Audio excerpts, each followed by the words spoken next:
सुन रहे हैं प्रभात खबर का संपादकीय प्रभात। दिन है गुरुवार, तारीख है 12 जनवरी 2023। विषय है प्रवासी भारतीयों के हितों की रक्षा। यह आलेख लिखे हैं शंभुनाथ शुक्ल, जो एक वरिष्ठ पत्रकार हैं। कनाडा की लाइफलाइन है ट्रक। अगर ट्रक का चक्का जाम हो जाए तो पूरा कनाडा, यानी जिसका क्षेत्रफल भारत से करीब 3 गुना ज़्यादा है, थम जाएगा।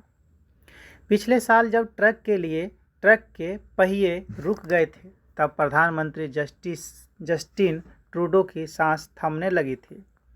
मज़े की बात यह है कि कनाडा या अमेरिका में ट्रक ट्रांसपोर्ट प्रवासी भारतीयों के पास है। वहाँ जितने भी हाईवे अमेरिका को जाते हैं, सब पर ट्रक ड्राइवर कोई न कोई पंजाबी मिल ही जाएगा, या तो पंजाबी या अमेरिकी अफ्रीकी, जिन्हें यहाँ ब्लैक कहा जाता है, ही अधिकतर ट्रक ड्राइवर हैं। कुछ श्वेत महिलाएं अवश्य राष्ट्रीय राजमार्ग 401 यानी 401 यंग ट्रस्टी या क्वीन लेन के में ट्रक चलाती मिल जाएंगी। यहाँ ट्रक ड्राइवरी का काम बड़ी मेहनत, लगन और धीरज का है। कनाडा तथा अमेरिका में ट्रक ड्राइवर का लाइसेंस बहुत मुश्किल से मिलता है। उसके लिए परिवहन विभाग की कई जटिल परीक्षाएं पास करनी पड़ती हैं, इसलिए ड्राइवरों को काफ़ी अधिक पैसे भी मिलता है। कनाडा की सीमा सिर्फ अमेरिका से मिलती है। बाकी 3 तरफ महासागर तथा कुछ हिस्से में बर्फ़ है, जो उत्तरी ध्रुव तक जाती है। भारत के पंजाब से इसलिए कनाडा जाने वालों की मारामारी रहती है। एक वजह तो पंजाब में कुशल ड्राइवरों का होना। दूसरे, पंजाबी हर क्षेत्र में मेहनती होते हैं, चाहे वह ट्रक ड्राइवर का काम हो या खेती किसानी का। दोनों जगह इनकी मांग बहुत है। कोविड काल के बाद जैसे ही उड़ानें शुरू हुईं, बहुत से IT प्रोफेशनल कनाडा चले गए। कुछ ने इटली, फ्रांस और पुर्तगाल का रुख किया। मोटे अनुमान के अनुसार इस समय करीब 3.25 करोड़ भारतीय विदेश में बसे हैं। यह संख्या उन लोगों की है जो आज़ाद भारत से बाहर गए और जिन्हें NRI यानी अप्रवासी भारतीय कहा जाता है। इसमें से अधिकतर को OCI यानी ओवरसीज सिटीजन्स ऑफ इंडिया का दर्जा मिला हुआ है। OCI के लिए वही भारतीय पात्र हैं जो 26 जनवरी 1950 के बाद भारत में पैदा हुए और विदेश जाकर बस गए तथा वहां की नागरिकता ले ली। OCI के बच्चों को भी यह नागरिकता मिल जाती है। इसके लिए हर व्यक्ति को $275 देने पड़ते हैं।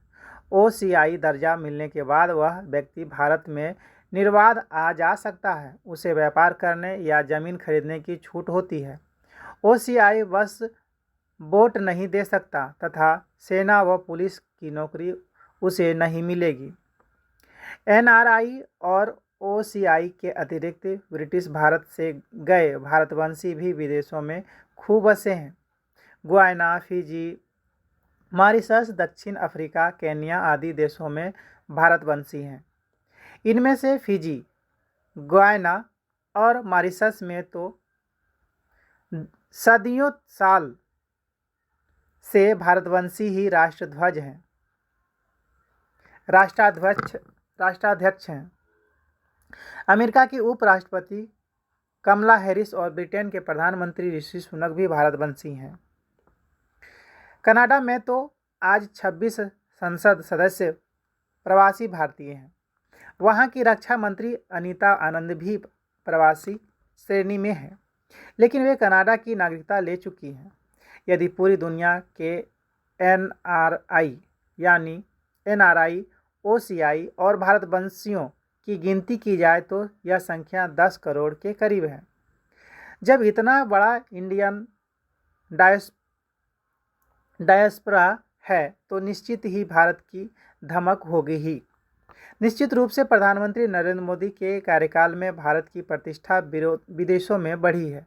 आज कहीं भी भारतीयों को किसी गरीब देश से आया व्यक्ति नहीं माना जाता। मेहनत, ईमानदारी और मेधा के बूते भारतीय विदेशों में बस सबसे होड़ ले रहा है। पैसों के मामले में भी वह संपन्न है और अपनी कार्यकुशलता में भी वह सबको टक्कर देता है। यही कारण है कि विश्व की टॉप मानी जाने वाली कई कंपनियों के प्रमुख एनआरआई हैं। एलन मस्क के पहले ट्विटर का सीईओ भी एक एनआरआई ही था। यूं भी मस्क जिस टेस्ला कार कंपनी के कारण जाने जाते हैं, उस चालक रहित कार की डिजाइनिंग में भी भारतीय इंजीनियरों का योगदान था। आईटी पेशेवरों में आंध्र प्रदेश, तेलंगाना, तमिलनाडु के लोग खूब हैं। व्यापार में नंबर 1 पर गुजराती पटेल हैं, फिर राजस्थान व हरियाणा के लोग, उत्तर प्रदेश, बिहार के लोग वहाँ या आईटी क्षेत्र में हैं, या फिर वकील या डेंटिस्ट हैं। कनाडा में स्वास्थ्य सेवा भले सरकारी क्षेत्र में मुफ्त हो, किंतु दंत चिकित्सा इस दायरे से बाहर है। अमेरिका और कनाडा में इसलिए भी भारतीयों के पास धन है। अरब देशों में किसी विदेशी को नागरिकता नहीं मिल सकती, इसलिए भारतीय वहाँ की पीआर यानी परमानेंट रेजिडेंस लेकर रह रहे हैं। वहाँ पर लगभग 33 लाख भारतीय हैं। चीन में भी सिर्फ ग्रीन कार्ड की मियाद ही बढ़ती है। कुछ देशों में भारी भरकम रकम देकर भी नागरिकता मिल जाती है, इसलिए उनकी गिनती नहीं हो पाती। इसमें कोई शक नहीं कि विदेशों में बसे भारतीय उद्यमी हैं और वे अपनी भारतीय पहचान बनाए रखने को आतुर भी। मोदी सरकार से उन्हें उम्मीद है कि उनकी भारतीय पहचान से उनका गौरव बढ़ेगा। इसलिए इस बार के अप्रवासी भारतीय सम्मेलन में उनकी आशाएं भी बढ़ी हैं और अपेक्षाएं भी। 9 जनवरी को प्रधानमंत्री मोदी ने इंदौर में सम्मेलन का उद्घाटन करते हुए प्रवासियों को भरोसा दिलाया कि विश्व में भारतीय कहीं भी रहें, भारत सरकार उनके हितों की रक्षा करेगी। विदेशों में बसे भारतीयों से हर साल ओसीआई फीस से सरकार को करोड़ों डॉलर प्रति वर्ष मिलते हैं। जब वे यहाँ आते हैं तो दिल खोलकर खर्च भी करते हैं, अपने माँ बाप या नाते रिश्तेदारों को पैसा भी भेजते हैं। यदि भारत सरकार विदेशों के लिए अपनी उड़ानें बढ़ाएं, वहाँ से निवेश करने वालों के लिए सिंगल विंडो सिस्टम को चौबंद करें, भारत में ज़मीन खरीदने बेचने व बैंकों में खाता खुलवाने के नियम आसान करें, तो यकीनन देश में पैसा भी आएगा और प्रवासी भारतीयों को भी भारत से लगाव बढ़ेगा। अभी तो स्थिति यह है कि विदेशों में बसे भारतीयों को जब छुट्टियां में भारत आने की इच्छा होती है तो फ्लैक्सी किराए के नाम पर हवाई किराया बढ़ा दिया जाता है। ऐसे में भारत आने वाला एनआरआई किसी और मुल्क की सैर कर आता है। भारतीय दूतावास, उच्चायोग और वाणिज्य दूतावास को वहाँ बसे भारतीयों से निरंतर संपर्क में करें, उनकी काउंसलिंग करें ताकि प्रवासी सम्मेलन के मकसद पूरे हों। महामारी के 2 वर्षों में प्रवासी सम्मेलन स्थगित रहा, इसलिए यह 70वां प्रवासी सम्मेलन था। अब इसके नतीजे देखने हैं। अगला आलेख है प्रदूषण का कहर। राजधानी दिल्ली 2022 में भी देश का सर्वाधिक प्रदूषित महानगर रहा। राष्ट्रीय स्वच्छ वायु कार्यक्रम के ट्रैकर के मुताबिक दिल्ली के साथ फरीदाबाद, गाजियाबाद, पटना, मुजफ्फरपुर, नोएडा, मेरठ, गोविंदगढ़, गया और जोधपुर में वायु गुणवत्ता सबसे खराब रही है। उल्लेखनीय है कि इसमें से अधिकतर शहर सिंधु गंगा मैदानों में स्थित हैं। वातावरण में वायु के राष्ट्रीय गुणवत्ता मानकों के अनुसार वातावरण की हवा में प्रदूषक तत्वों PM 2.5 और PM10 की मात्रा क्रमशः 40 माइक्रोग्राम प्रति घन मीटर और 60 माइक्रोग्राम प्रति घन मीटर तक ही होनी चाहिए। ध्यान रहे ये मानक विश्व स्वास्थ्य संगठन द्वारा निर्धारित स्तरों से अधिक हैं। इसका अर्थ यह है कि यदि किसी तरह में ऐसे तत्वों की मात्रा इस सीमा के आसपास है तो हमें निश्चिंत नहीं होना चाहिए। इस मात्रा के बढ़ने के साथ प्रदूषित हवा में सांस लेना स्वास्थ्य के लिए नुकसानदेह हो जाता है। 4 वर्ष पूर्व राष्ट्रीय स्वच्छ वायु कार्यक्रम की शुरुआत हुई थी और इसमें देश भर के कई शहरों की लगातार निगरानी और वायु गुणवत्ता में सुधार के लिए आवश्यक प्रयास को लेकर प्रावधान किए गए थे। अब तक इस कार्यक्रम पर 6,897 करोड़ रुपए खर्च हो चुके हैं। फिर भी बेंगलुरु, मुंबई और चेन्नई जैसे अपेक्षाकृत अच्छी हवा वाले शहरों में प्रदूषणकारी तत्वों की मात्रा बढ़ना बड़ी चिंता की बात है। राष्ट्रीय कार्यक्रम निश्चित ही एक आवश्यक पहल है, पर आंकड़े इंगित कर रहे हैं कि प्रदूषक तत्वों को 2024 तक निर्धारित सीमा से नीचे लाने का लक्ष्य पूरा कर पाना बेहद मुश्किल है। देश के 132 शहरों में हवा प्रदूषित है। इस सूची में पहले 102 शहर ही थे। निगरानी की बेहतर व्यवस्था के कारण हमें पहले से कहीं अधिक सही जानकारी मिल रही है। अब बेहतरी के लिए गंभीर उपायों की आवश्यकता है। इन शहरों के आसपास के नगरों और गांवों में भी हवा प्रदूषित हैं। इस समस्या के स्वास्थ्य और अर्थव्यवस्था पर अत्यंत गंभीर प्रभाव पड़ रहे हैं। दिल के दौरे, फेफड़े और दिल की बीमारियों से होने वाली मौतों में 1/3 हिस्से की वजह वायु प्रदूषण है। माँ के गर्भ में ही शिशु को इससे तकलीफें होने लगती हैं। बुजुर्गों और गंभीर रूप से बीमार लोगों के लिए यह तो जानलेवा है। इस दूसरे सबसे बड़े स्वास्थ्य जोखिम से हमारी अर्थव्यवस्था को हर साल 150 अरब डॉलर से अधिक का नुकसान होता है। सरकार, उद्योग जगत और तथा नागरिकों को एकजुट होकर इस भारी चुनौती का सामना करना होगा। अगला आलेख है, अनन्य देशभक्त सन्यासी थे स्वामी विवेकानंद। यह स्वामी विवेकानंद जयंती पर लेख प्रस्तुत की गई है। यह आलेख लिखे हैं डॉक्टर संजय कुमार, जो chairperson value education council, Birla institute of technology, Mesra, Ranchi के हैं। उत्तिष्ठ जागृत प्राप्य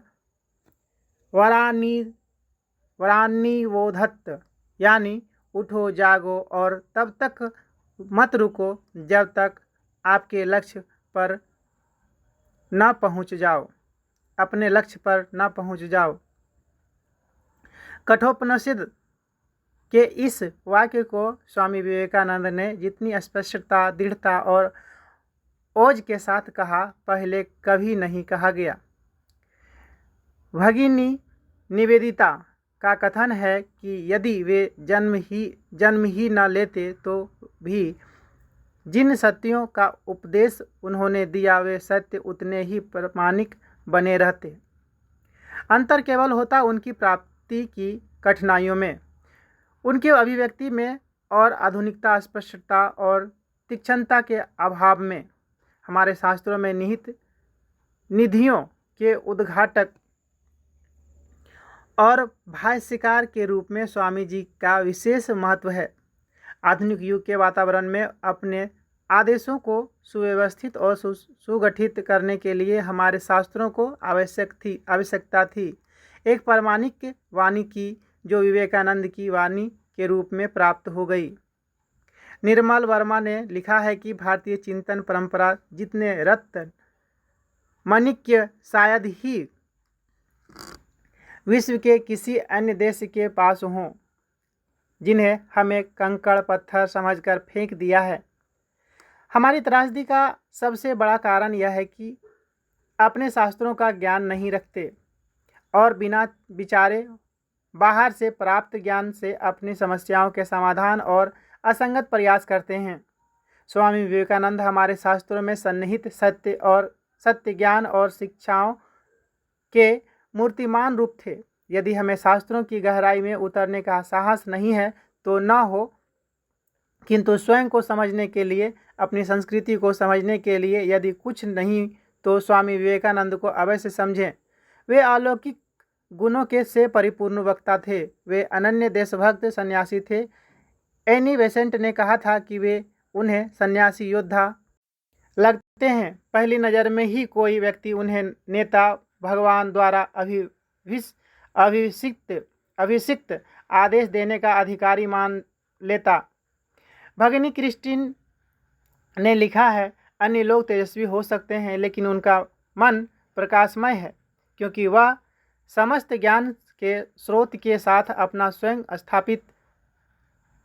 संयोग स्थापित करने में समर्थ हैं।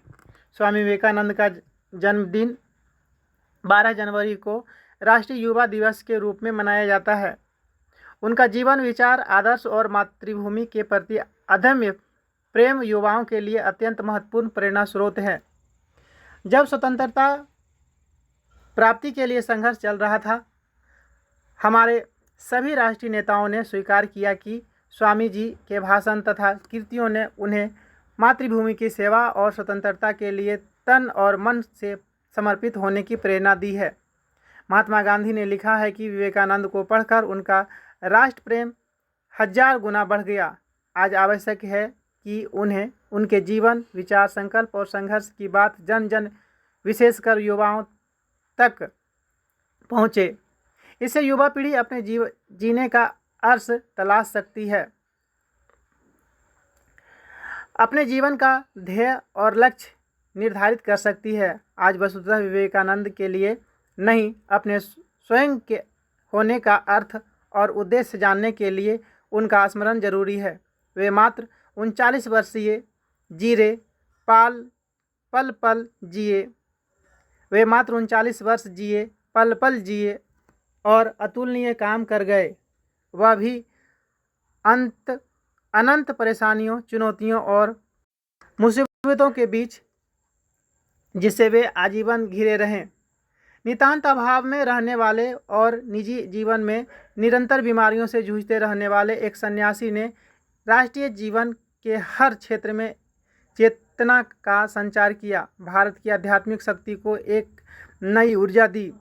जब देश दासता के दौर से गुजर रहा था तो अकेले विवेकानंद ने ज्ञान और अध्यात्म के क्षेत्र में भारत को जगत गुरु होने का गौरव दिलाया।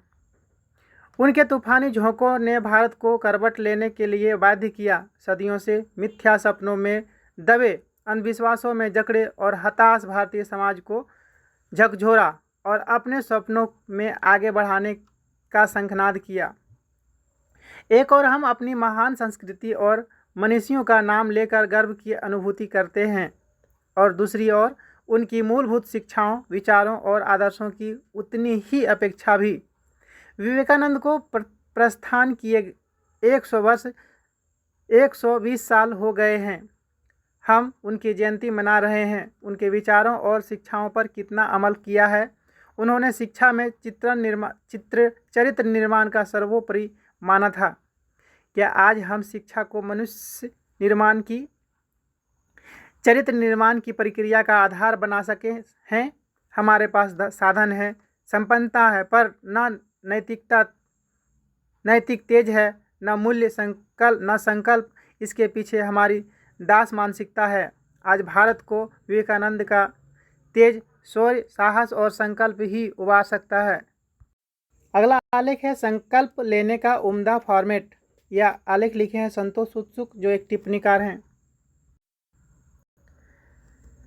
संकल्प लेकर काम करने के से लगता है आधे से ज़्यादा काम निबट गया। कुछ लोगों को लगता है पूरा ही निबट गया। हमारा नया साल जनवरी में शुरू नहीं होता। दिसंबर में ही नया साल मनाने के कीड़े दिमाग में कुलकुलाने लगते हैं। कुछ अच्छे लोग अपने पुराने संकल्प ही ढोते रहते हैं। समझदार लोगों को अब समझ में आया कि यह सब भारतीय संस्कृति का हिस्सा बिल्कुल नहीं है। लेकिन कितनी ही विदेशी वस्तुएं, छोटी आकार के कपड़े, महंगी और बढ़िया मदिरा, कई रंग की फिल्में सिर्फ एक बार मिलने वाली ज़िंदगी का अहम हिस्सा हैं। ज़िंदगी को सहज बनाने के फॉर्मूले की मार्केटिंग करने वालों विचारक संकल्प लेने के नए फॉर्मेट पकाते रहते हैं, ताकि संकल्प धारण करने वाले सज्जन व्यक्ति को भी तरह का भार महसूस न हो। अक्सर हो जाता है कि रिवायत की ठंडी नदी में नहाते हुए दिखाने के लिए भारी भरकम संकल्प ले लिए जाते हैं जो 2-3 महीने, हफ्ते, दिन या घंटे में ही वह जाते हैं। बस इसी जगह पर संकल्प विशेषज्ञ का प्रवेश होता है। विशेषज्ञ भी कहते हैं कि सबसे जरूरी संकल्प, वायदे, इरादे वो होते हैं जो खुद से किए जाते हैं। दूसरों को सुधारने या समाज सेवा से संबंधित संकल्प न लिया जाए। इसे नए साल के संकल्प हल्के फुल्के होने चाहिए, जैसे मदिरा की खुराक कम करने का संकल्प लें। कॉफ़ी के 4 कप पीते हैं तो 1 कप छोड़ देने का संकल्प लें, या वाइन की मात्रा कम करने का संकल्प लें। मनचाहे कार्य के लिए संकल्प जनवरी के महीने में किसी भी क्षण ले सकते हैं। जिंदगी में भूलने की प्रवृत्ति बढ़ने के मद्देनज़र सामयिक सलाह है, एक व्हाट्सएप ग्रुप बनाएं जिसके सदस्य सिर्फ आप हों। उसमें योजनाओं, विचारों, संकल्पों को नियमित दर्ज करते रहें। किसी खास बंदे को बताएं जो आपको याद दिलाता रहे और उसको आपके प्रति जिम्मेदारी निभाने का अवसर मिले। इससे आपकी समझदारी व जिम्मेदारी का माहौल बनेगा। सुबह उठकर और रात को सोते हुए संकल्प दोहराएं और दूसरे काम छोड़ दें। संकल्पित कार्य रोज नहीं कर सकते तो सप्ताह में किसी भी दिन करें। ज़्यादा परेशानी हो रही हो तो स्पष्ट संकल्प लें कि पुराने और नए सारे संकल्प खलास और सिर्फ एक बार मिलने वाली ज़िंदगी खुलकर जीना शुरू। किसी भी संकल्प बारे सोचने से मानसिक, सामाजिक, धार्मिक, राजनीतिक या आर्थिक तनाव तनिक भी नहीं चाहिए। तो लीजिए संकल्प रहित जीवन हेतु शुभकामनाएं। किसी ज़माने में संकल्प लेना एक संजीदा क्रिया मानी जाती थी। अब संकल्प लेने से ज़्यादा संजीदा काम होने के कारण संकल्प रात को सोने से पहले लेना चाहिए और उठने से पहले भूल जाना चाहिए। लेकिन फेसबुक पर ज़रूर घोषणा करें कि आपने बड़ा संकल्प लिया है। अगला आलेख है, बदलते वैश्विक दौर में क्या हो नेपाल की 2023 की राह। हम वर्ष 2023 में प्रवेश कर चुके हैं और प्रवेश के साथ ही हम सभी की उत्सुकता इस बात में भी है कि 2023 का वर्ष वैश्विक समीकरणों के लिए कैसा रहेगा। खासकर बात की जाए नेपाल और इसके आसपास के देशों के लिए तो भारत और चीन की प्रतिद्वंद्विता का स्तर लगातार बढ़ता रहेगा। भारत विकासशील देशों का अगुवा बनने की राह पर है। अगर बात की जाए वैश्विक और क्षेत्रीय अर्थव्यवस्था की तो आज दुनिया के सारे देश मंदी के बुरे दौर से गुजर रहे हैं। कोविड और रूस यूक्रेन युद्ध ने सभी देशों की अर्थव्यवस्था को बुरी तरह तोड़ा है। भारत उन देशों में से है जो वृद्धि की आशा कर रहा है। यह वृद्धि नेपाल के लिए लाभदायक साबित होगी क्योंकि इस वजह से सीमा पार से आने वाले प्रवासी मजदूरों में कमी आएगी और भारत से आने वाले पर्यटकों के मात्रा में वृद्धि होगी। चीन से हो रहे व्यापार भी वृद्धि की आशा है। नेपाल के आम जन 180 देशों में निवासित हैं। जापान, दक्षिण कोरिया, ब्रिटेन जैसे देश वीज़ा नियमों को और सरल कर रहे हैं, जिसने नेपाल के आम जन का प्रवास बढ़ेगा और उनके द्वारा भेजे गए हुंडी में भी बढ़ोतरी होगी। इसके अलावा नेपाल के डिजिटल प्रोडक्ट भी अब ग्लोबल स्पेस में अपनी जगह बना रहे हैं और साथ ही कई विदेश कंपनियां नेपाल में अपने बिजनेस यूनिट की स्थापना कर रही है।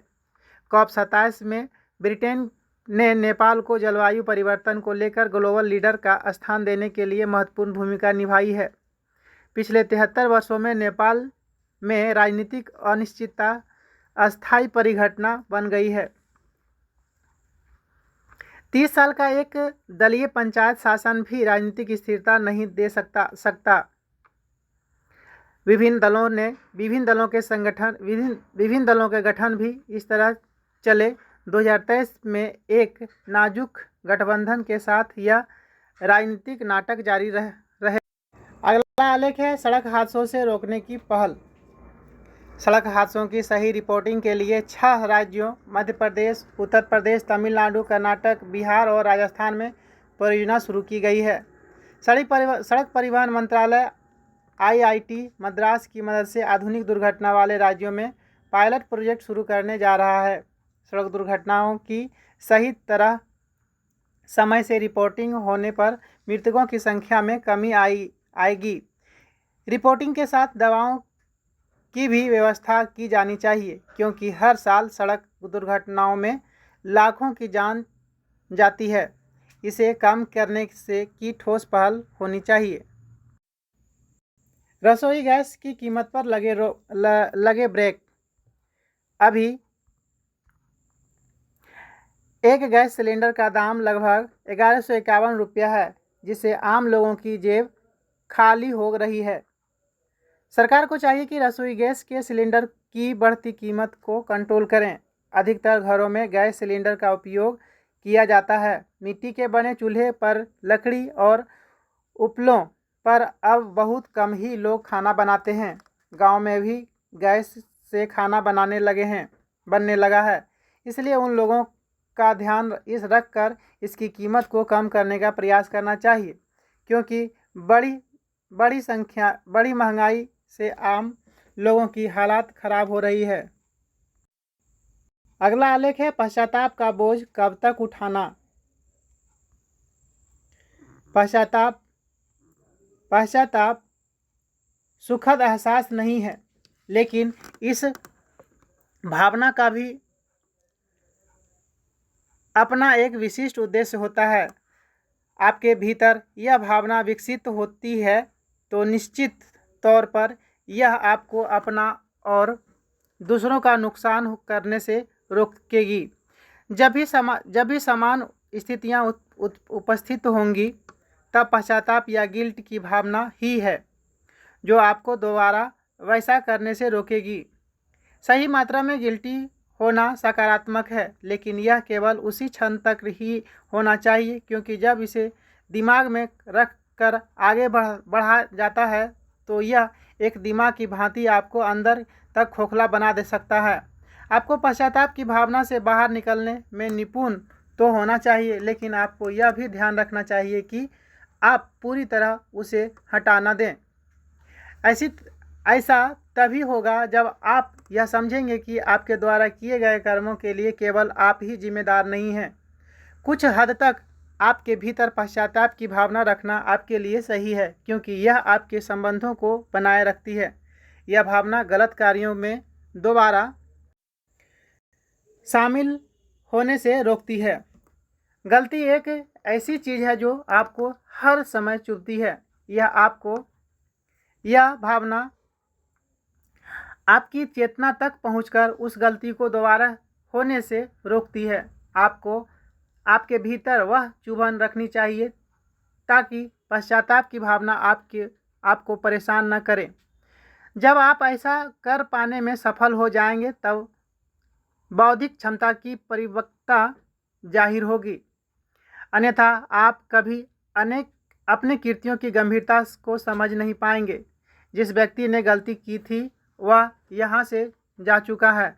अब आपके भीतर एक नया इंसान है जिसे अपनी गलती का एहसास है और उसे सुधारने की तल्लक। वर्तमान क्षण की खूबसूरती की कद्र करें। श्री कृष्ण ने अर्जुन से कहा था, मैं तुम्हें तुम्हारे 7 पापों से मुक्त कर दूंगा। मैं तुम्हें तुम्हारे सभी पापों से मुक्त कर दूंगा, तुम बस मेरी शरण में आ जाओ। इसके बाद यह मेरा कर्तव्य है कि मैं तुम्हारे उन पापों के लिए क्या करता हूँ। चिंतन मत करो। जो कुछ भी तुम्हारे भीतर है उसे बाहर निकाल दो। तुम्हारा धर्म भी जो चीज़ तुम्हें बांध कर रखती है उससे मुक्त हो जाओ। उन्हें छोड़कर मेरे पास आ जाओ। इसी के साथ आज का संपादकीय प्रभात समाप्त होता है।